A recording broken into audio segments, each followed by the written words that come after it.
Measuring and improving the service productivity. तो शुरू करते हैं ये टॉपिक।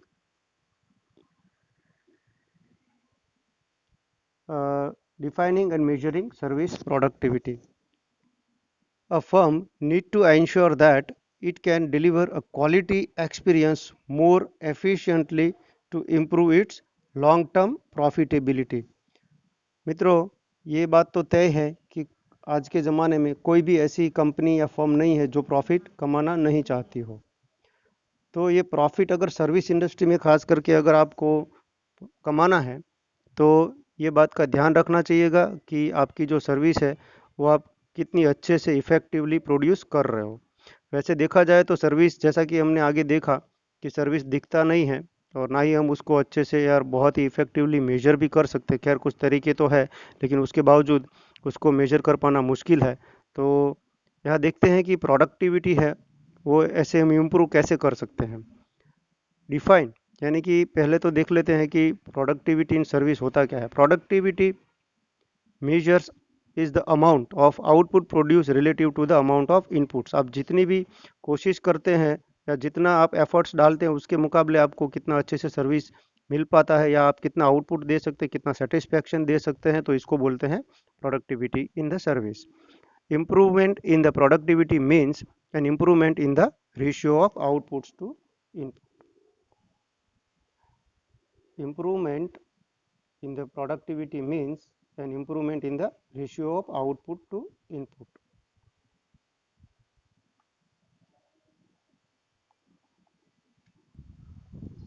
इसका मतलब ये है कि आपको अगर प्रोडक्टिविटी इम्प्रूव करना है तो आपको ये जो आपका जो एफर्ट्स है उसके सामने जो इनपुट्स आ रहा है वो आपको बढ़ाना पड़ेगा।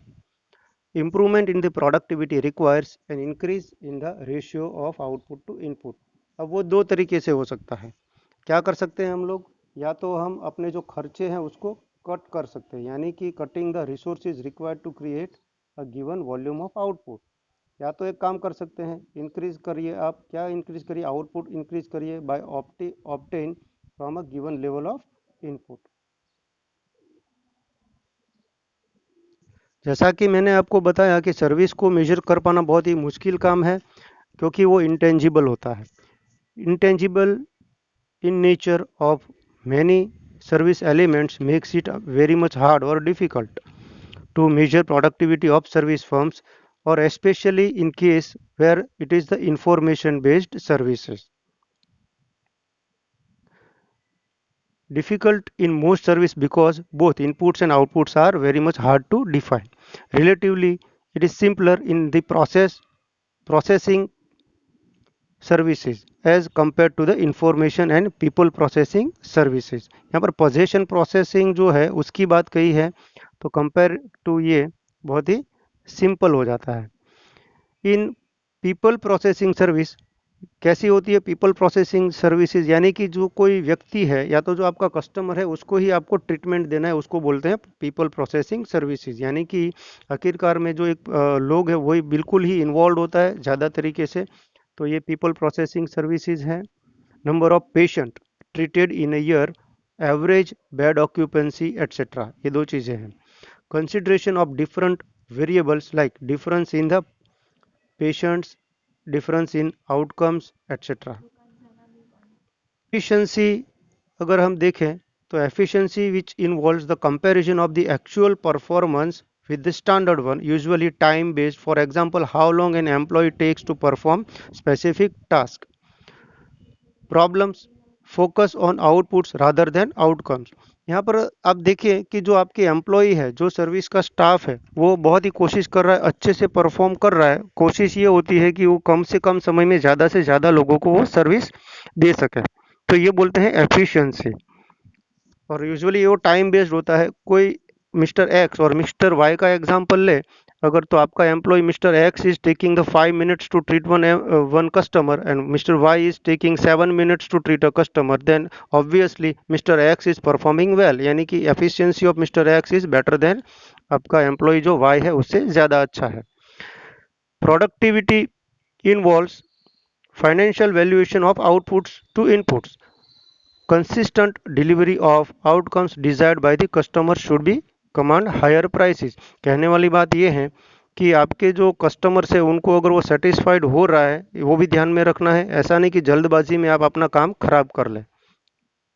Financial valuation of the outputs to the input, consistency होनी चाहिए, एक सा ही सर्विस रहना चाहिए, ऐसा नहीं कि अगर भीड़ है तो आपने सर्विस आपकी खराब कर दी।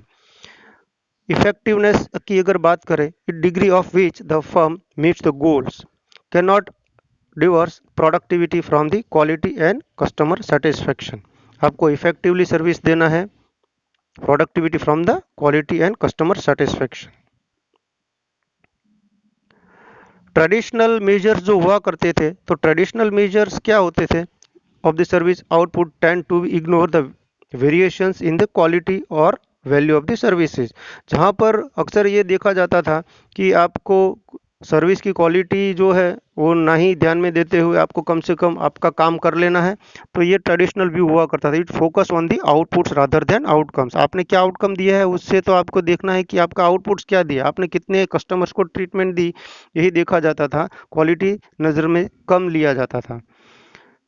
Stress efficiency but not effectiveness, employee पे बहुत स्ट्रेस आ जाता था और उनको अपने काम को कर लेना चाहिए था, ऐसा एक ट्रेडिशनल व्यू है।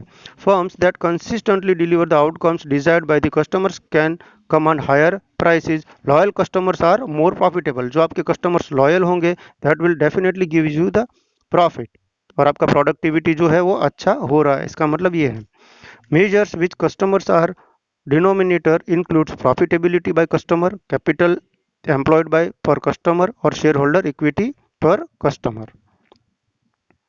यहाँ पर जो सर्विस है आपकी, प्रोडक्टिविटी ऑफ द सर्विस जो है उसको इम्प्रूव करने के दो तरीके हैं। एक होता है जनरिक प्रोडक्टिविटी इम्प्रूवमेंट और एक होता है कस्टमर सेंट्रिक, या तो एम्प्लॉय आपका जो एम्प्लॉयज़ हैं उससे रिलेटेड। तो जनरिक प्रोडक्टिविटी अगर आप स्टेप्स ले रहे हैं इम्प्रूवमेंट के लिए, तो उसमें ये कुछ यहाँ पर दिया है, तो आप देख लेते हैं one by one. Controlling the cost, आपको क्या करना है, अपनी कॉस्ट को कंट्रोल करना है एट एवरी स्टेप। जहाँ जहाँ जो भी ब्लू प्रिंटिंग में जो भी प्रोसेस जहाँ पर है उन सबको आपको कॉस्ट कटिंग या तो ध्यान देना है कि आपकी कॉस्ट नहीं बढ़े। Reducing the waste of material and labour, जहाँ तक ध्यान में रखना है कि आपका जो भी काम हो रहा है उसमें मटेरियल का कोई वेस्ट ना हो और अननेसेसरीली कोई आपका एफर्ट्स, कोई लेबर आपका जो है वो ना ले। Matching the productivity capacity to average level of demand, जो भी डिमांड है उसके सामने आपको कम से कम सप्लाई मेंटेन करके रखना है। Replacing the workers by automated machines and customer operated self service technology, ये भी एक तरीका होता है कि अगर आप कस्टमर्स को इन्वॉल्व कर लेते हैं अपनी सर्विसेज में, या तो एक जो मॉडर्न टेक्निक से या तो टेक्नोलॉजी है उससे आप रिप्लेस कर देते हैं, तो आपकी बिल्कुल ही प्रोडक्टिविटी इंप्रूव हो सकती है। Provide employees with the equipment and data, आपके जो भी एम्प्लॉय या तो स्टाफ हैं, फ्रंट स्टेज हो या तो फिर बैक स्टेज हो, उनको आप आधुनिक इक्विपमेंट दे दें, या तो मशीनरी या तो लैपटॉप गैजेट्स दे दें, तो वो अच्छे से प्रोसेस कर सकते हैं। तो ये करके भी आप अपनी प्रोडक्टिविटी इंप्रूव कर सकते हैं। ट्रेनिंग दे सकते हैं अपने एम्प्लॉयज़ को अच्छे से कि वो समझ ले कि कैसे सर्विस देना है। या तो broadening the array of the task that a service worker can perform, यानी कि आपके एम्प्लॉय एक है, वो एक ही प्रकार की सर्विस नहीं करते हुए अलग अलग प्रकार की मल्टीटास्किंग करके अगर वो सर्विस दे सकता है तो that will be better. Installing the expert system, ये भी एक तरीका है कि जिससे कि आप अपनी सर्विस प्रोडक्टिविटी को इम्प्रूव कर सकते हैं। एक होता है ये कस्टमर ड्रिवन स्ट्रेटेजीज। तो कस्टमर ड्रिवन स्ट्रेटेजीज क्या होता है, changing in the timing of the customer demand by shifting. ये करना है कि अगर कोई मॉर्निंग में आता है तो आप उसको कोई भी प्रमोशनल एक्टिविटी यानी कि कोई ऑफर दे के आप उनको आफ्टरनून में बुला ले या तो इवनिंग में बुला सकते हैं। तो ये चेंज करके, टाइमिंग चेंज करके कस्टमर की डिमांड को आप शिफ्ट कर सकते हैं, और जिससे कि आप अपना प्रॉफिट मेंटेन कर सकते हैं और आपकी डिमांड है वो बरकरार हो सकती है। Involving the customers more in production, यानी कि अगर वो सेल्फ सर्विस कर लेता है तो वो बहुत अच्छी बात है। अगर कोई कस्टमर अपने आप ही सेल्फ सर्विस की ले लेता है, कूपन ले लेता है, तो ये अच्छी बात है। तो आपको अपने कोई भी एम्प्लॉय को लगाने की ज़रूरत नहीं, customer will get the coupons themselves by using some of the machineries और technologies.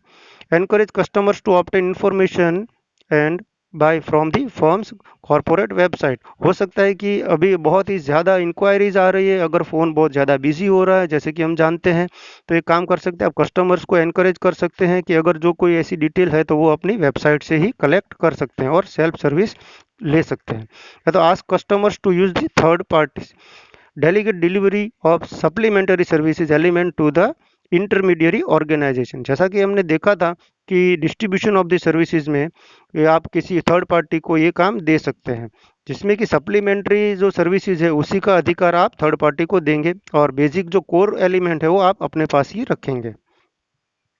Front efforts, front stage जो एम्प्लॉय है वो भी एफर्ट कर सकते हैं आपकी प्रोडक्टिविटी में इम्प्रूवमेंट के लिए। हाई कॉन्टैक्ट सर्विसेज जो है enhancement are visible. Passive acceptance, यानी कि अगर वो खाली बैठा है कोई आपका एम्प्लॉय तो कोई और काम भी कर सकता है। अगर कैशियर जो है वो अगर फ्री बैठा है तो कोई और काम कर सकता है। सेम वैसे ही बैंक में हम देख सकते हैं कि काफ़ी सारी चीज़ें होती है, जो भी एम्प्लॉय कई बार अपने काम में फ्री हो जाता है तो कोई और टास्क भी कर सकता है। Customers to adopt to new patterns, अगर कोई नई पैटर्न आपने इम्प्लीमेंट की है तो कस्टमर्स को आप वही यूज़ करने के लिए प्रेरित करें। यानी कि अगर बैंक में नहीं जाते हुए आप ऑनलाइन ही या तो कोई एक एप्लीकेशन डाउनलोड करके कस्टमर्स को प्रोत्साहित कर सकते हैं कि आप हमारा एप्लीकेशन से ये सारे ट्रांजेक्शन्स कर सकते हैं। ये कहने वाली ये बात है। मार्केट रिसर्च, यानी कि लॉस ऑफ द बिजनेस में कैंसल और out productivity gains.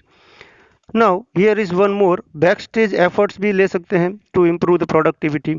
It depends on whether they affect or are noticed by the customers. Ripple effect extends front stage and affect customers.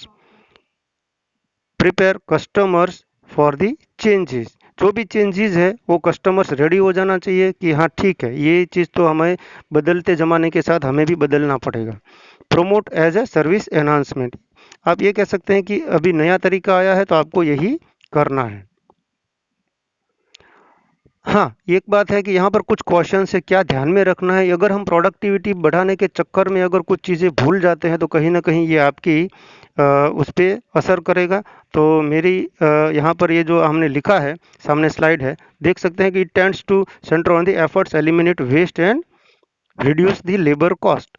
क्या होता है, cut back on the frontline staff. अगर आपने frontline staff को cut करने का सोचा है क्योंकि आप प्रॉफिट कमाना चाहते हैं, तो ये कहीं ना कहीं क्या होता है, इट इज़ वेरी हार्ड। यानी कि एक जो एम्प्लॉय जहाँ पर 10 लोगों का स्टाफ है, अगर आप उसमें से 8 कर लेते हैं तो कहीं ना कहीं हर एक व्यक्ति को बहुत ही हार्ड वर्क करना पड़ेगा और फास्ट भी करना पड़ेगा।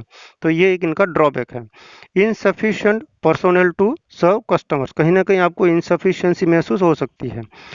प्रोडक्टिविटी बढ़ाना है तो आप ये अगर कॉस्ट कर रहे हैं, कॉस्ट कम कर रहे हैं, तो ये कहीं ना कहीं प्रॉब्लम्स आ सकते हैं। तो ये चीज़ का ध्यान रखना है।